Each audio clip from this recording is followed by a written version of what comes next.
Welcome to Zonie Living. How would you like to be more visible? How would you not only like to be more visible, but also be seen as such an expert in your field that the media is knocking at your door for an interview? With all the amazing technology literally at our fingertips and all the platforms we have as our stage, we truly have the ability to really star in our own lives, to be powerfully visible, and to share a message that is uniquely ours. The trick is to stand out in a polished and a professional way. The problem is most of us aren't naturally good at promoting ourselves or being on camera, using a microphone, or being interviewed. Our guest today can help us with that. She's a highly experienced, savvy, and enormously successful publicist, media insider, trainer, coach, and former broadcaster. Her secret is not only positioning, securing, and helping authors and entrepreneurs and business leaders capture media attention and deliver compelling interviews, she also helps them become media darlings. In fact, that's the name of her book, Media Darling, Shine Through Every Interview. Joanne McCall joins us now from Cooper Mountain in Aloha, Oregon. Hey, Bonnie, it's such a pleasure to be here. What an introduction. I tell you, who is that person? Sounds pretty interesting. She is very interesting. We're going to learn more about her right now because you have this wonderful reputation as a publicist. And early in your career, you were a well-known broadcaster on the radio. But what most people don't know is you were practicing for that role long before you had it. In fact, as a little girl, I love that story you shared with me. Would you please share it with us? Yeah, but I can't believe you're bringing it up now. Okay.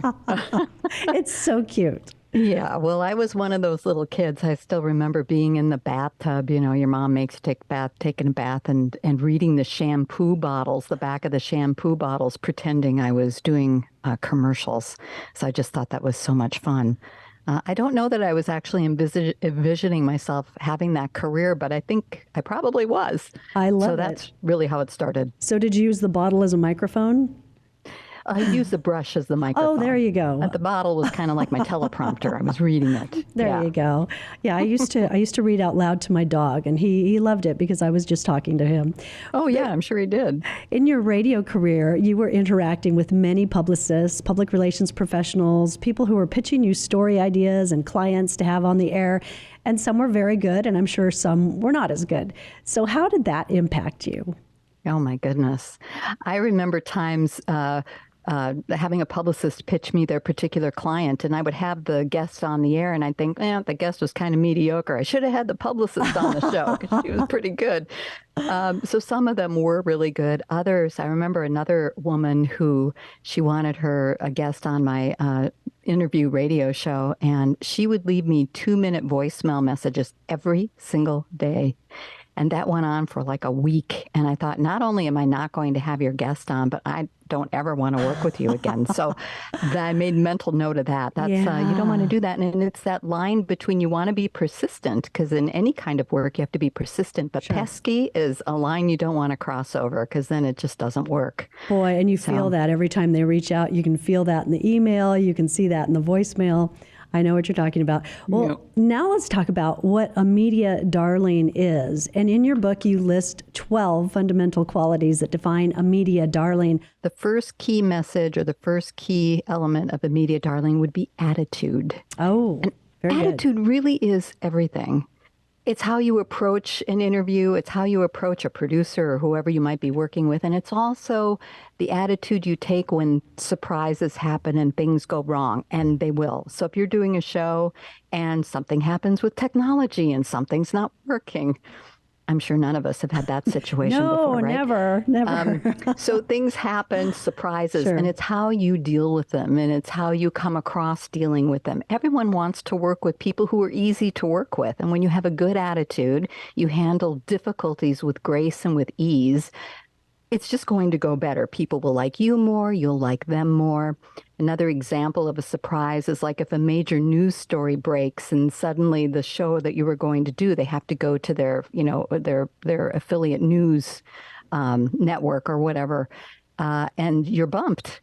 and it happens. Oh, that's so heartbreaking. Yeah, but you have to have a good attitude Sure. about that. It's like, I understand. Of course, you have to do your job. I'd love to come back when it's appropriate and then get out of there. So Right. it's, things like that. Oh my gosh. And through COVID, we've all had so many surprise things happen, people getting sick all of a sudden. And so your plans are canceled and didn't go through. So disappointing. Right. We talked a little bit about what a media darling is not, but I love that you talk about that in your book as well. So tell us some things not to be. Don't be a prima donna. It just does not go fun. very well. And I have seen this a number of times, particularly with people who are very successful in their field, in their industry, whether it's a CEO or, whatever. They're successful in their industry and they're used to people catering to them in some way. But if you're going out into the media doesn't know you necessarily. Maybe they do, but they might not. So if they don't, you can't expect that kind of treatment. Sure. You're not someone they know. And so even pitching you can be challenging because, again, they don't know who you are. So don't be a prima donna. That's a big one. You don't want to be late. I shouldn't even have to say that, but, I do. And I notice more and more often people are showing up late to interviews. I was watching in Instagram. I was scrolling through Instagram and one of my contacts was doing a live. And so I thought, well, this should be interesting. Let me see what's going on. So I stopped and up came the sound and I hear her saying, I can't believe she's late to this interview. Oh, no. My guest was supposed to be here at such and such a time and she's late. I can't believe that she's late. Wow. After a while, the guest shows up and everybody's all happy. Oh, I'm so glad you're here. Oh, I'm looking forward to this. And I'm thinking to myself, okay, well, she's going to see that later on. Oh, she's going to see ouch. what you said.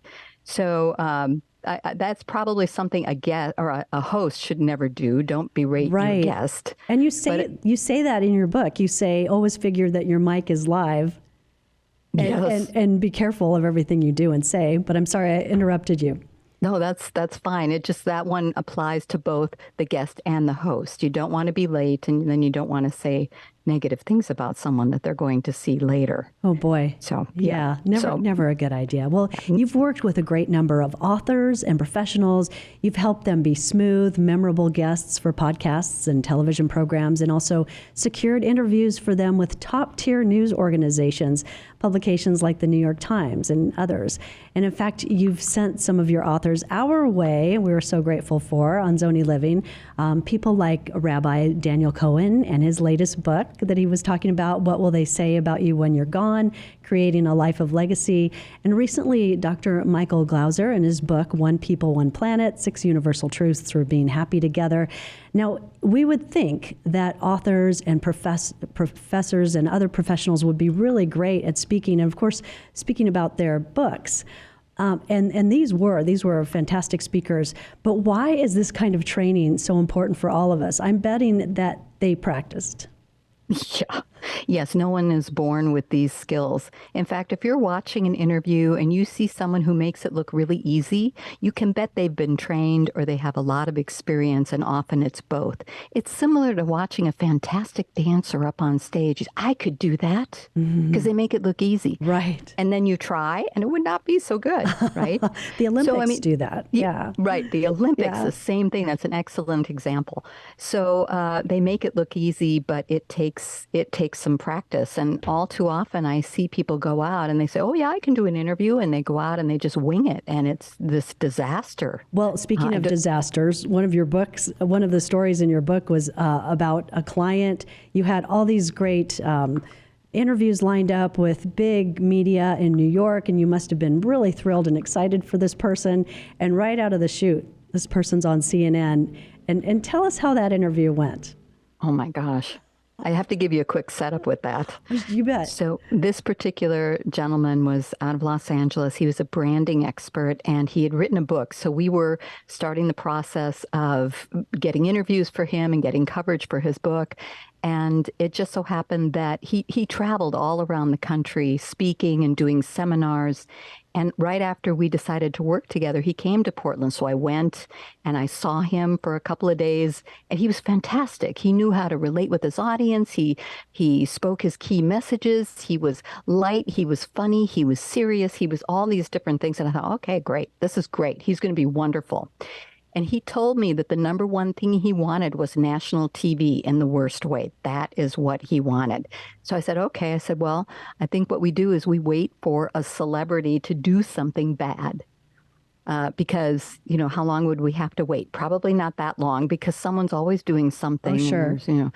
So we waited and we continued doing other things. But the moment came. So this is a few years ago. This is when Martha Stewart was accused of insider trading. Oh, and the yes. moment that broke, the media went nuts. And and I sent out a notice to all the networks and everybody. And I said, hey, I got somebody, and he can talk about how she needs to repair her brand now, what she needs to do. Well, they were all over it. Right. The first one was CNN. Wolf Blitzer was doing a show. Oh, I think it was sure. I think it was called Story of the Day or Top Story of the Day or something at that point. And so it was like in 2 hours, he had to be on this show. And they were out of New York. My client was in LA. So we had to get to a studio. We didn't have this. We didn't have Zoom in those days, right? He had to be in a studio to do this. So I get him in there, and I'm in my office watching. And so then the show starts, and you got the music, and then Wolf comes on, and he says, this is the story of the day, and Martha Stewart, blah, blah, blah. And then he brings up my client. And I'm in my office, and I see him. And remember, he's in a room alone. Maybe there's one other person pointing at him, go, but he's just got a camera, Nobody it's the to first talk time to. he's done. Oh, boy. Well, he looked like a deer in the headlights. Oh, no. I mean, his eyes were like open, and I'm in my office like this, like I can't look. But I looked. I mean, I kind of peeked between the fingers, and I thought, oh my God, and to make it worse, they brought in a communications PR expert that they brought up on a split screen. So we've got my guy like this, right? The big eyes, and this guy who's fabulous, right? Of course. Yeah. He looks great. He's smooth. He's, talking. It's just this side disaster. by side. Oh, It was so, and I will confess here, I felt bad for him. I really did, because he was in this very difficult position that he had to get through for 4 minutes. Oh. Me, I'm also feeling bad for me, because I can hear every producer, because I have interviews lined up the entire next day for him, national, all day. And I can see them all blowing up in front of my eyes, and they never want to work with me again, because I got this guy who can't perform. Oh, dear. And so finally it ends, and mercifully. And so I send him a note, and I said, so, trying to be neutral, how did it go? And he, to his credit, he writes back, I sucked. Oh. And I thought, good. Okay, he knows. I have leverage. Meanwhile, I had called a media trainer friend of mine in LA. I said, you have to see this guy tonight. I don't care. I don't care if you have a date. I don't care what you're doing. You're canceling. You have to see this guy tonight. I have interviews all day tomorrow. I said, you've got to see him. She finally said yes. So they met for 3 to 4 hours that night. And then the next day, I think the first interview was with the Today Show or something, right? Wow. This is his second interview. He's on the Today Show, and it was better. I'm in my office like this again, because it's... and so this time, your parents or your grandparents might remember an old comedy duo called Laurel and Hardy. Of course, yeah. Okay, so Hardy was the chubby one, I think, right? think so, and Laurel yes. was the real thin one with the grin. Perfect. So this interview, my client had the grin. It was better. Not great. Not great. He still needs a little training. So the interviews went on. By the end of the day, he was really very good. By the last one, he was good. And what I learned is, I want you to be good at the first one. Yeah. We want you to be good the first time out of the gate, not after 10 interviews. Now, was that the moment you decided that all your clients would be going through media training, or you would make sure that they were trained? Yes. Yes. Yeah. Yes. They would either go through the training or they had to, prove to me that they could handle it. So I would Oh, need good to for see you. footage of other interviews you've done. And even then, if you have a new book out or a new product out or a new business or new anything, you still need some training because you have new key messages, you have new things that you need to emphasize. It's always good. And if you can't hire a media trainer for whatever reason, you can do mock interviews and do it yourself on camera. You can have someone ask you your Absolutely. questions. Yeah. I have a great example. I think one of my most painful experiences when I was working for a large organization, a national organization, and the leader was being interviewed by a CBS reporter. It was no surprise. The organization was suffering in the public eye because there was a lot of mistrust. So they had lost trust. They've lost faith in this organization. The reporter asked a challenging question. It wasn't an unexpected question. And that's really our whole point here, that the leader of this huge organization froze on camera, and there was this long, awkward pause. But Joanne, this was a taped recording, and so I'm sure he thought that would be edited out. But that's the other thing we need to remember. We're not in control when it's a taped recording. And so that pause, just, he was a nice person and probably thinking he didn't want to say the wrong thing or hurt the agency, but that silence just felt like made him and the organization look guilty. And that was painful to watch. And that was a moment that I'll always remember, because that's when I ramped up my media training workshops and promoted them heavily through the organization. Of course, I continue teaching those today, but that was kind of a defining moment for me too. Wow. Yeah, that's a big one. And you're right. I mean, to assume that because it's recorded that they're going to fix it and make everything make you look great. Yeah. Is a wrong assumption. Well, you don't have control over that. So you really have to bring your A game. And then I know a lot of people don't, they keep themselves small. They don't become more visible for a number of reasons. And I know, I'm sure you deal with this all the time. Fear. Fear is huge. Fear of things going badly. Fear of being on camera, hearing what they sound like, all those things. How do you help people with fear? Well, there are a number of different ways, but one that really stands out that is helpful, I think, for anyone, and that's this. I was with a client of mine in the green room, and he was about to go out and do a segment on television, and he was nervous.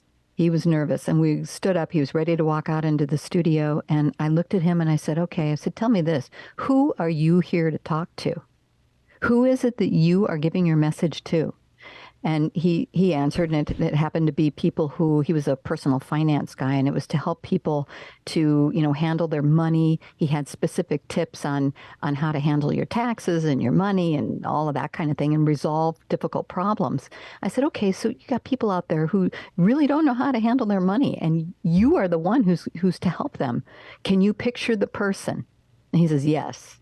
I said, do you know what you're going to say to them? He says, yes. And he went out and did a great job.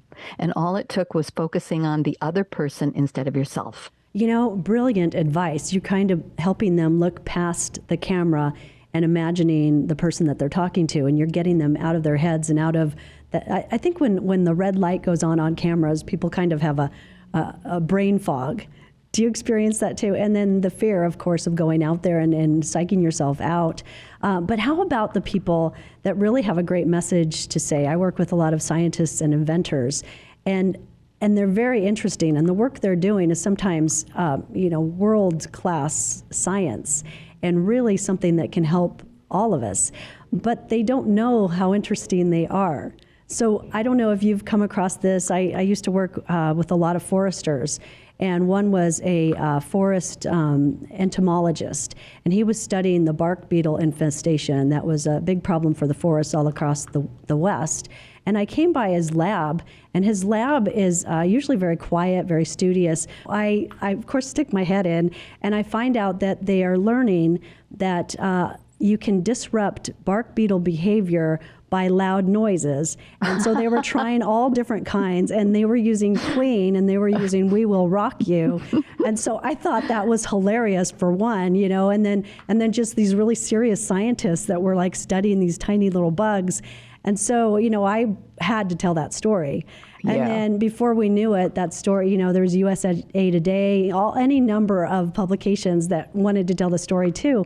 But I thought that was a really good lesson, because people don't realize how how interesting they are. And this is exactly the kind of story that people will talk about the next day. Oh, and that's fantastic. Yeah. That's fantastic. So I'm sure you run into that too, where people just really don't realize how powerful their message is, or that they even have one. Oh, often that's the case, because when you're really good at something, you don't always think that it's anything. I mean, have you ever talked to someone or met someone or worked with someone? They're doing something really fascinating, but to them, it's like, that? Oh, anybody can do that. Exactly. Well, no, actually, no, not anybody can do that. You can do that. I don't have an example as wonderful as that one was. That's a great story.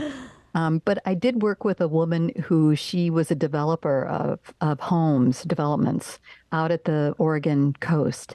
And so we were talking about how she can promote her business and that sort of thing. And through talking to her for like an hour, it finally came out that when she develops homes, they cut down as few trees as possible. And they create the homes so that the nature takes precedence and everything else works around that. They build around the natural landscape. That's beautiful. I said, well, that's the story. Yeah. Yeah. And we did get coverage from that. But she had no idea. She didn't know that was just natural for her. Right. Yeah. Right. She didn't even think about it. So right. Sometimes you need another pair of eyes, another pair of ears to listen to what you're up to and what you're doing that can give you an idea and feedback that can help you to move forward and let you know how special you are. Oh, that's so true. And that's something that you as a coach do all the time, I'm sure. Well, let's talk about audiences. I think that's important for people to know too, that, and I think you say in your book, if you're trying to reach everybody, you will reach nobody. And so one of the examples I have, I think we can remember the BP, British Petroleum oil spill off of the Gulf of Mexico. And you may remember BP brought in their CEO, who was this very sophisticated, dapper British gentleman who did not look like anybody who lived there and did not sound like anybody who lived there. And so anything he was trying to say didn't sound sincere.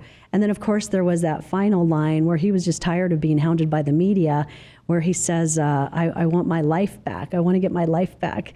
And so almost everything they did, putting this gentleman, I know when people are losing their businesses and the environment and all the damage and the deaths of people on that rig and just so much turmoil. So he really was not the right guy for the audience. And I think sometimes we think that the person in charge is the person we need to put out in front of the camera, but not so. Not so in a lot of situations. Would you agree? I would agree, and I would guess that someone lost their job, and maybe a whole team lost their jobs based on that. Yeah, because that would have been a bad move, obviously. And the PR department. I mean, these corporations have PR departments. Yes. So that was badly played. I will say there was a big problem with Southwest Airlines, you may remember, over the holidays, where, I mean, they had old software and all these flights got canceled, and they were showing airport shots of luggage, from wall to wall. It was seas of luggage, and people didn't know where their luggage was, and they couldn't get flights, and it was just bad. And I remember writing on social media, I said, thankful today I'm not on the Southwest Airlines PR team because I was, thankful that I wasn't. Yes. But they did, I mean, it was a horrible situation, but they did play it well. They had their CEO on every day apologizing. So they took responsibility for it. Mm-hmm. He was on several times, and it seemed really sincere and authentic. They still had lots of problems and things to deal with. But they did a good job with that, I thought. So yeah, well, it's tough. Crisis management is tough, but you always have to appear authentic and sincere and have some answers. What's going to happen? How are we going to fix this? Yes, absolutely. That's absolutely critical. Yeah. Yes. Well, you also offer tips for hosts. And since so many of us are hosting podcasts or want to be hosting podcasts, can you offer your 3 best tips for hosts when conducting interviews? And I hope I haven't violated any of those today. No. No. Because the first one I would say is don't compete with your guest. Oh, good point. As I see this so often. A podcaster will have a guest on and they'll ask a question, the guest will answer, and then it goes to the podcaster and they go on for, 10 minutes, maybe not that long, but a long time. And sometimes there's competition as to who has the best answers. And I think when you're going to have guests on, you really want to shine the spotlight on them. You can certainly add because it is a conversation. So that's good. But I'm talking about when it gets competitive. And that's uncomfortable, actually, to watch. So that's, I would say, the first thing. The second thing is we shared a story earlier about not putting down your guest before they arrive. Yes. That's a bad thing to do. It's just bad. It seems like common sense, but I see people do it, Yeah. And a third one, I think, would be, well, let's see. Oh, get to the heart of it. Don't be late. Don't spend the first 10 minutes of the interview just kind of chit-chatting. And this is probably more for the audience. When they come and they take their valuable time to come and listen to your show, they want to get to it. They're busy too. And if you're spending 10 minutes congratulating each other on how wonderful you are, not everybody is all that interested in that. Sure. So get right to the interview, get right to it. Have you heard this thing that the human attention span is less than a goldfish now? I don't know how they judge that. I don't know. I didn't research it to find out about. Yeah, less than a goldfish. I don't know if that's true or not, but it's definitely shortened. So you want to get to the point on things, and that's true of everything now. It's really getting to the point. Very good. Yeah. Well, I found it fascinating also to read about what you call the inner game of media. Please explain what you mean by that. So we all know the outer game. The outer game is the results. It's when you see the interviews, or it's even coming up with the ideas for interviews. It's pitching the media. It's setting up the interviews. It's delivering. It's all of that stuff out there. The inner game is what you're doing before you even go out there. So it's what you're telling yourself. Like, are you saying things like, "Oh my gosh, I'm not good enough. I'm not smart enough. I'm not educated enough. I'm not young enough. I'm not old enough. I'm not experienced," whatever. Yeah. That people have all kinds of things going on inside. And I have found through working with people that one of the greatest indicators is this. If you say you want to do something such as, I want to get out there and do podcasts, and you're not doing anything to actively do it, there's something in the way. Now, it could be timing. It could be, something's going on and you really can't. But on the other hand, it could be you're scared. You don't know if you really can do it. You wouldn't know where to start. How do I move forward? So there's like a procrastination. That tells you there's something going on in the inner game. If you go in and can kind of figure that out, then moving into the outer game is so much easier because you don't have those inside things standing in your way. Yeah, wow, we don't want to be our biggest enemy. You have so much great wisdom and training for your clients, but here's something that I didn't know before I was reading your book. You're a licensed business master practitioner of neuro-linguistic programming and also a licensed advanced hypnotic practitioner. So help us understand what these things are, what they mean, and how those skills serve you and others.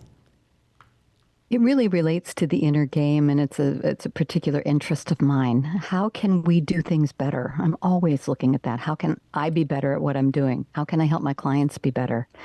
And NLP, or neuro-linguistic programming, is something that was developed by Dr. Richard Bandler. And I met him back in 2008. I was talking with his publisher and I said, "Hey, what do you have coming up in the fall?" And she says, "Well, we have a couple of books by Dr. Richard Bandler." And I said, "The Richard Bandler?" She said, "Yeah, you know him?" I said, "Oh, yeah. Oh, yeah." So she hired me to work on 2 of his books. And so working with his material, it just seeped me in it even more. And I saw such value in it. And so I booked interviews for him and learned more and more about it myself. So really, as it relates to working with my clients and working with other people, it's how to bring out the best in them so that they can get what they want. Because NLP really is the study of it's a subjective study of success. How can you do things better? How can you learn better? And how can you do it more quickly and easily?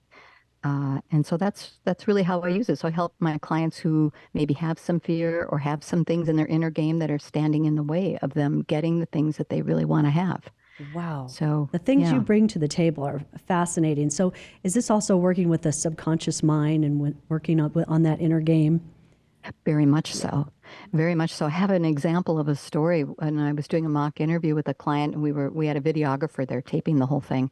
And I asked her a question that was kind of one that was difficult for her.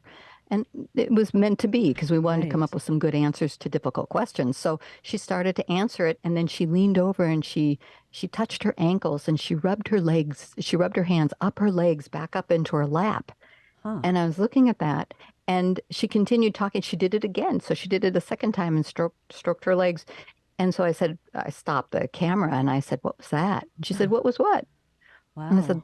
I said, "Roll the tape again." So we rolled the tape and it showed her doing this. And she says, "I didn't do that." And well, you can't really argue with that for very long, right? And so then she came to realize that her nervousness and the unconscious was trying to alleviate the nervousness, and it did it by this behavior that she wasn't consciously aware that she was doing. So how are we all doing that? That's the beauty of doing mock interviews and getting in kind of high pressure situations to see what comes out. Sure. And some people will, they'll fiddle with, their hair, or they'll tap their feet, or they'll do something. And when you're watching for these things, you want to pick up on them because it communicates something to the audience, and usually it's not favorable. So you want to train that out so you're not doing that. Yeah, So well you point. basically, yeah, Well put. You don't want people taking away from the message that they're trying to communicate. very well synthesized. Yes, Well, exactly right. toward the end of the book, Joanne, you talk about the most important qualities in a media darling. And I think my favorite is you say, bring your enthusiasm.